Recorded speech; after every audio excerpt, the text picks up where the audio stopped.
புட்டி தமிழா நேயர்கள் அனைவருக்கும் வணக்கம். நான் உங்கள் உமா முருகேசன். இன்னைக்கு நம்ம இந்த வீடியோவில் என்ன செய்ய போகிறோம் அப்படின்னு பார்த்தீங்கன்னா, திருநெல்வேலி ஸ்பெஷல் மனோகரம் செய்ய போகிறோங்க. இது முறுக்கு மாதிரி தான் இருக்கும், ஆனால் இது ஒரு ஸ்வீட்டு.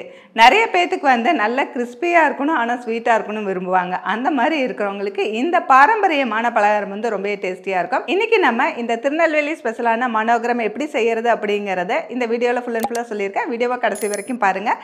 வாங்க வீடியோக்குள்ளே போகலாம். 40க்கும் மேற்பட்ட மசாலா வகைகள், ஊறுகாய் வகைகள், வத்தல் வகைகள் அனைத்தும் வீட்டு முறையில் தரமாகவும் சுவையாகவும் தயாரித்து நான் கொடுத்துட்ருக்கிறேன். இது உலக நாடுகள் அனைத்துக்குமே நம்ம கொரியர் மூலமாக அனுப்பி வச்சுட்ருக்கிறோம். இது தேவைப்படுறவங்க கீழே இருக்கிற வாட்ஸ்அப் நம்பருக்கு வாட்ஸ்அப் பண்ணுங்க. மனோகரம் செய்ய தேவையான பொருட்கள்: கடலை மாவு 1/4 கிலோ, அரிசி மாவு 100 கிராம், வெல்லம் 300 கிராம், மஞ்சத்தூள் 1/4 டீஸ்பூன், உப்பு 1/2 டீஸ்பூன். மனோகரம் செய்யறதுக்கு ஒரு பவுலில் நம்ம எடுத்து வச்சிருக்கிற கடலை மாவு ஜலி எடுத்து வச்சிருக்கோம், அதை சேர்த்துக்கலாம். அது கூட அரிசி மாவு சேர்த்துக்கலாம், சிறிதளவு உப்பு, கொஞ்சமா மஞ்சத்தூள். இது நல்லா மிக்ஸ் பண்ணிட்டு கொஞ்சம் கொஞ்சமா தண்ணி சேர்த்து முறுக்கு மாவு பதத்துக்கு பிசைஞ்சுக்கலாம்.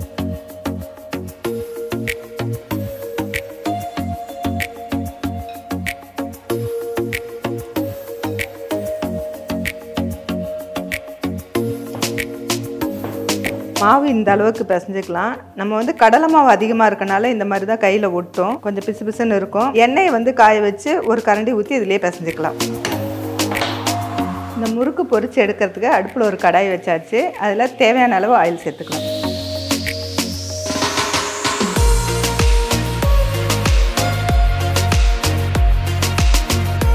ஆயில் கொஞ்சம் சூடாயிடுச்சு. இதன் மாவுக்காக நம்ம இந்த 1 டேபிள் ஸ்பூன் சேர்த்துக்கலாம்.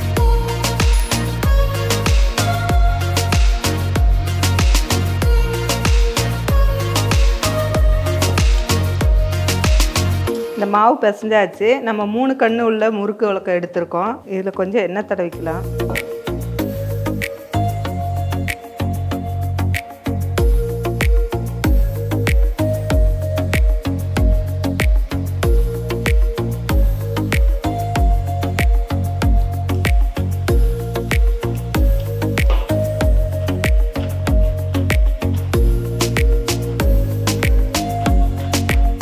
இப்படியே இப்படி தட்டினோம்னா அப்படியே உடஞ்சிரும். எண்ணெயோட சலசலப்பெல்லாம் அடங்கிடுச்சு, எடுத்துக்கலாம்.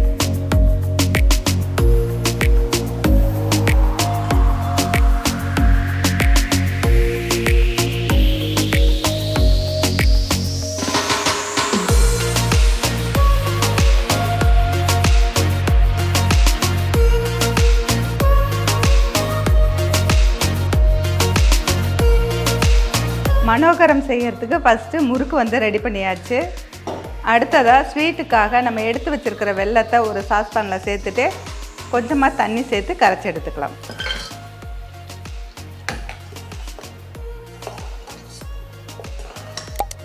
இப்போ வெல்லம் கரைஞ்சிருச்சு. இதை வடிச்சிட்டு ஒரு பேனில் சேர்த்துக்கலாம்.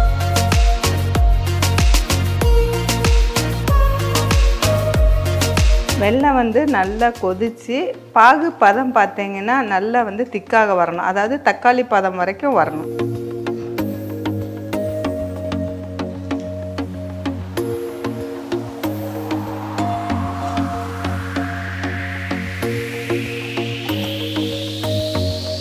பாகு பதம் ஃபஸ்ட்டு நம்ம செக் பண்ணிக்கலாம். பாகு எடுத்து இப்படி நம்ம ஊற்றும்போது இது கரையுது, அதனால் இன்னும் கொஞ்சம் நேரம் கொதிக்குது.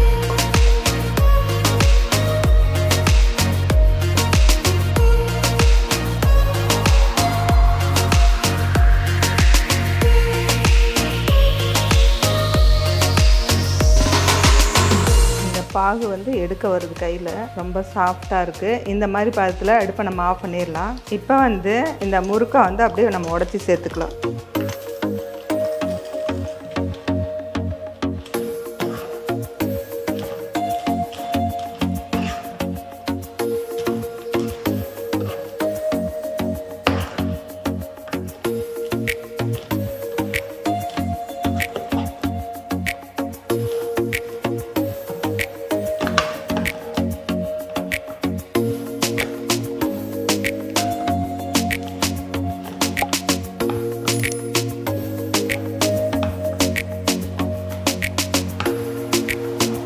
இப்போ எல்லா முறுக்கும் போட்டு நல்லா மிக்ஸ் பண்ணிவிட்டு எல்லா பக்கமும் பாகு போகிற மாதிரி நல்லா மிக்ஸ் பண்ணிவிட்டு கொஞ்சம் நேரம் சூடு ஆற வச்சாலும் இது கெட்டியாயிடும். அப்படி இல்லாட்டி ஒரு 2 நிமிஷம் அப்படியே அடுப்பில் வச்சிங்கன்னா இந்த வெல்லம்லாம் இறுகி முறுக்கோட நல்லா ஒட்டிக்கும்.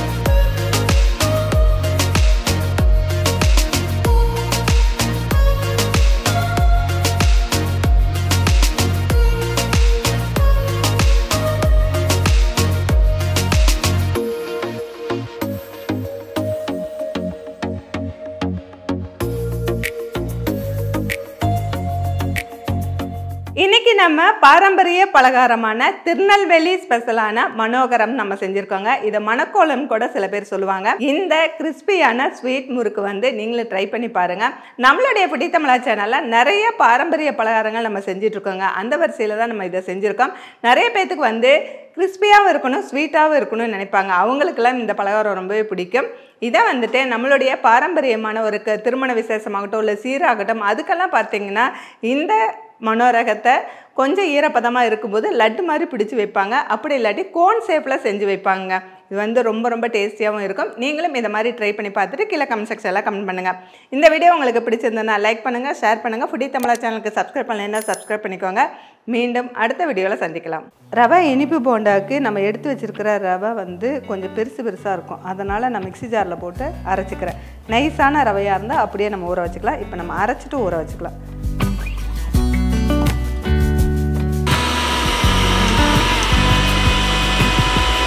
அரைச்ச ரவையை அந்த பவுலுக்கு மாற்றிக்கலாம். இது கூட 1 கப்பு கோதுமை மாவு எடுத்து வச்சுக்கலாம், அதையும் சேர்த்துக்கலாம். இது கூட 1 கப்பு பால் சேர்த்துக்கலாம். இன்னொரு கப் பால் சேர்த்துக்கலாம்.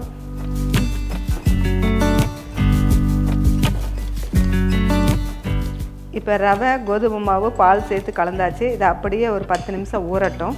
ரவை இனிப்பு பணியாரத்துக்கு நம்ம ஸ்வீட்டுக்கு வந்து வெல்லம் எடுத்து வச்சுருக்கோம். வெள்ளை சக்கரை சேர்த்துல வெல்லம் தான் எடுத்து வச்சுருக்கோம். இந்த வெல்லத்தை ஒரு சாஸ்பானில் சேர்த்துட்டு கொஞ்சமாக தண்ணி சேர்த்து நம்ம கரைச்சி எடுத்துக்கலாம்.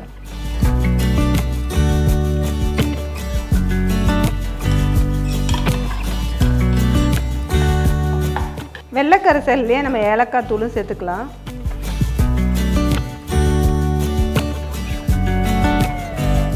வெல்லம் வந்து கரைஞ்சிருச்சு.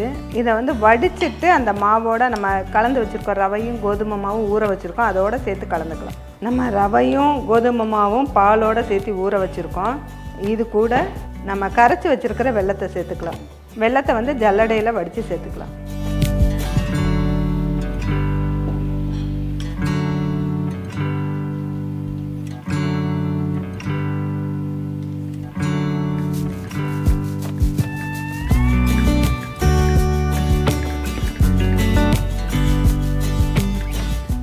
வெள்ளைப்பாகு சேர்த்து மாவு கலந்தாச்சு. அதில் ஒரு பிஞ்சு சோடா உப்பு சேர்த்து நல்லா கலந்து வச்சுக்கலாம்.